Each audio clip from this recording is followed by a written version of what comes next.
The Switch 2 has been out for a little while now, and ever since the jump scare announcement of Tomodachi Life finally getting a sequel, everybody has been asking the exact same question. What other games are Nintendo gonna resurrect out of the graveyard? Now I'll sacrifice and my to bring back an old friend. It's not gonna be Nintendogs. I'm sorry to burst your dog-shaped bubble. It ain't Nintendogs. Since the Direct showcasing the Switch 2 and all of its features, everybody's been staring at that microphone, just hoping and wishing and praying that this means a return for games that have like used this feature in the past. Nintendogs is one of the ones that heavily relied on this feature. Calling your dogs over, teaching them tricks, all of it was done using the microphone, which lets you awkwardly telling your dog to sit while you're like sat in a car on like a 3-hour journey home from your nan's house, and your parents are arguing in the front seat, and your sister is trying to break up with her boyfriend via text while you're sat there saying sit, sit, sit, sit over and over. Oh, that's definitely not a real situation that I found myself in. That's not traumatic at all, no way. However, just because there is a microphone now does not mean that Nintendogs is coming back. I honestly don't think we will ever see a return of it. Nintendogs thrived because it was in an era of virtual pets. Webkins, Club Penguin Puffles, I mean the entire Pet series as well. In the 2000s, if it breathed and had digital fur, it was just an instant hit. Especially with its main demographic, kids.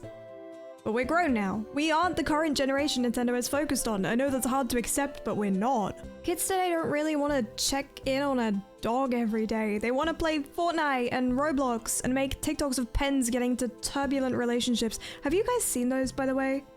I'm like low-key addicted to them. I don't know what it is. They're so like, it's like watching EastEnders, but with highlighters. They want games that are instantly rewarding rather than games that are slower paced and fulfilling in the long term. That's why games like Nintendogs are just absolutely few and far between now. A Nintendogs reboot would most likely be catered towards those who grew up with the series, playing on like nostalgia. But those who grew up with it are all in their 20s now with jobs and lives and very little spare time, which is why games that take real time to progress seem to fall a little flat or just don't feel as rewarding anymore. And I think that's why the market has shifted to games that like instantly gratify rather than anything that takes a while to progress through. Or even games that you can kind of just sit and binge through rather than like you have to wait real time for them to progress. A lot of newer games that have that real-time clock mechanic kind of feel like they're just using the clock as a way to farm microtransactions. Like they'll set ridiculous wait times just so you spend money instead. Dreamlight Valley is the one that I just instantly think about. Waiting real-world hours for something minuscule to happen or just to hang out with a little guy for a bit is not as fun or as dopamine producing as this shit. Yeah, you see? Way more engaging. Jingle jingle. I love it. Public attention span is just shortened. I think one of the best examples of this in action is like Animal Crossing.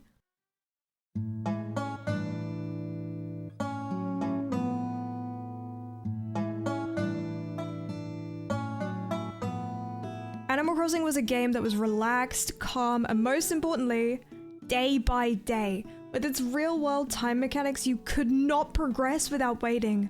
Unless you changed the clock itself, which used to have a lot bigger repercussions, like your favorite villagers would move away without warning, your town would be like completely overrun with weeds, and Tom Nook might like bang on your door, demanding your payments, I don't know, threaten to break your legs. Feels like something he would do. New Horizons launched in the middle of the pandemic when time literally felt like it was standing still. And that was scary. Counting the days via a virtual island with these completely lifeless, just devoid of emotion villagers, it was almost paralyzing. I know some enjoyed this and it gave them something to like look forward to each day, but for me it felt like I was just trapped in an endless cycle, and I know I wasn't the only one either. And the way to combat this was what I previously mentioned, which is Animal Crossing time travel. And the new and improved AC&H version was just absolutely zero repercussions. You could travel years into the future and they would just be like, oh hey, you've been gone for a while, that's kind of crazy, bro. Nice to see you again, I guess. like what? They didn't care. They did not care. Your flowers didn't die anymore. There was no like weeds that were overrunning your town that looked really ugly because the weeds all look pretty now. Time travel was the solution to the game feeling stagnant and boring. But you kind of can't really do that with Nintendogs. There's no real gameplay except for walking your dog and feeding your dog and washing your dog, and there's only so many times you can do that in one sitting before it gets incredibly boring. The only way I can kind of see them getting around it being really boring is if they drastically improved and overhauled the gameplay and gave you like, I don't know, mini games maybe like the Pet series did, but then it would kind of start to feel like shovelware slop rather than like a beloved polished Nintendo game. Like it wouldn't have that same level of like, wow, I'm playing a Nintendo game. It's so cool. It would just kind of feel like this.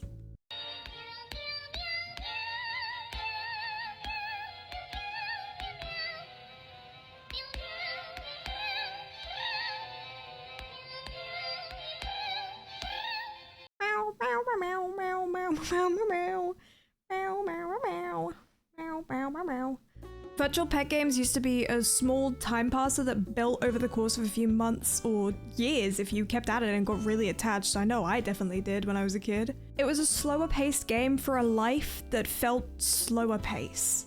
The instant gratification that we get from games now wasn't as present, and the quick bursts of entertainment from things like TikTok and YouTube Shorts also wasn't available to us back then.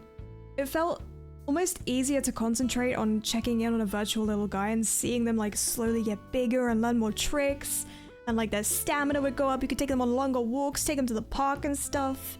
Maybe this is a problem exclusive to me, I don't know, maybe my ADHD got just like wildly out of control, but it does feel larger than that. Like going back to Animal Crossing for a second, I had friends who refused to time travel in previous Animal Crossing games, but during New Horizons release I had messages from them asking me the easiest way to do it without messing up their island because they needed more. Obviously, we found out that there was absolutely zero repercussions and you could just do it anyway, but that's, you know, beside the point. Nintendogs is meant to be slower paced. You're meant to check in on them daily. You're meant to spend a small portion of your time with them. But with kids wanting something faster paced and with adults leading busy lives where every second of your downtime is precious, who would be left to play Nintendogs?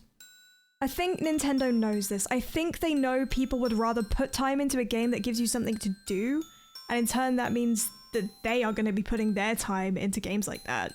It is sad, like I don't want to sit here and pretend that I'm the dog hater of all time because I'm not. I have extremely fond memories of that series. Like I still think about my first Nintendog from time to time, but I do think that that is what the series will continue to be. A memory. Something to look back on fondly rather than a potential reboot title.